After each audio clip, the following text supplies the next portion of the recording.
konferensiyaga dunyoni 30 dan ortiq davlatlarning olimlari tashrif buyurdi. Hali onlayn Zoom orqali ishtirok etishdi hamda shu institutda bajarilayotgan tadqiqotlarda ilmiy natijalarni ko'rdi.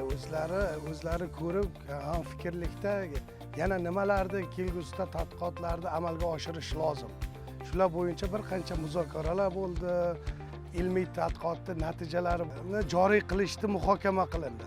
Bu esa fermerlarga albatta o'z natijasini, birgina misol, kuzda no'xat ekish texnologiyasi, yo qo'shqator usulida ekish texnologiyasi, sug'orish texnologiyalarida afzalliklari hamda yangi navlarda hosildorligi bo'yicha, boshqa ko'rsatkichlari bo'yicha qiziqish uyg'onyapti. O'sha chidamli navlarni qaysi gen boshqaradi, qaysi immunitetga chidamli, kasallik, hasharotlarga zararli oqibatlari nimalarga olib keladi. O'sha haqida qisqacha muhokama bo'ldi, munozara bo'ldi, olimlarda keng taassurotlar uyg'otdi.